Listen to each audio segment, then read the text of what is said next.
Hi, welcome to another Bible question series. Today we're going to be going over salvation. So first off, once I believe in God, am I saved? Let's turn to John 3:15 through 17. And just hit the scriptures from the beginning. It says that whosoever believeth in him, speaking of Jesus, should not perish, but have everlasting life. For God so loved the world that he gave his only begotten Son, that whosoever believeth in him should not perish, but have everlasting life. For God sent not his Son into the world to condemn the world, but that the world through him might be saved.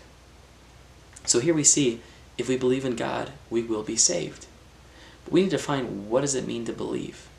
Is it just a mere belief in his existence, or is it something deeper? Let's turn to James 2:19 through 20. It says here in verse 19, "Thou believest that there is God, there is one God. Thou doest well. The devils also believe and tremble." So here we see that even the devils, the evil angels, believe that God exists. They know he does. So is this the belief that is to salvation? It says that these evil angels, as well as the devil himself, will be thrown into the lake of fire in Revelation.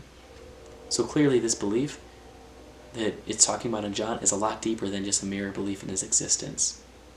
In Romans 5:18, it talks about a free gift that we receive from God, the free gift of salvation.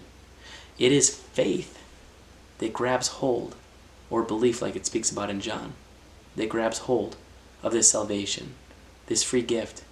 God hands it to us and we receive it. But what is this going to do? What does this real faith look like, or this belief look like? Continuing on in James, verse 20, chapter 2. "But wilt thou know, O vain man, that faith without works is dead?" So we see that this faith must naturally bring forth works. Is this to say that it's our own merits that save us? Not at all. Salvation is of grace, and we grab hold of it by faith. But a true faith must bring forth works, otherwise it's dead, it says right there. So if we really believe in God, there will be fruits to show for it. The last question, what is my part and what is Jesus' part? Like we saw earlier in James 2:20, faith without works is dead. It is never our works that save us. It is Jesus' merits. But there must be a faith that grabs hold of these merits, this free gift, that brings forth works for us to be saved. We've seen that previously. So how do we get that faith? We need a living connection with Jesus. Just like it says in John 15 that he is the vine and we are the branches, we must be connected with Jesus that we would bring forth fruits, or good works is another way to think about it. We see in Philippians 2:13 that it is God which works in you both to will and to do of his good pleasure. So it's God doing the work in us. And that's a beautiful thing. Our job is obedience, absolutely. It is Jesus who's in us to do this, to help us with this.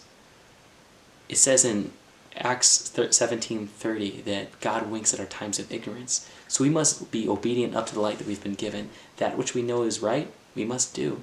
Otherwise it's sin. And this is the obedience he calls us to. We are justified by faith, as we see in Romans 3:28. And this is grabbing the free gift.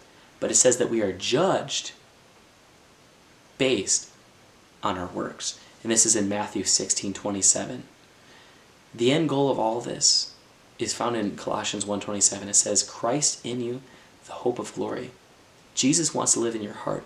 Jesus wants to bring forth good fruits from you. He wants to show a dying world how beautiful the love of a Savior is.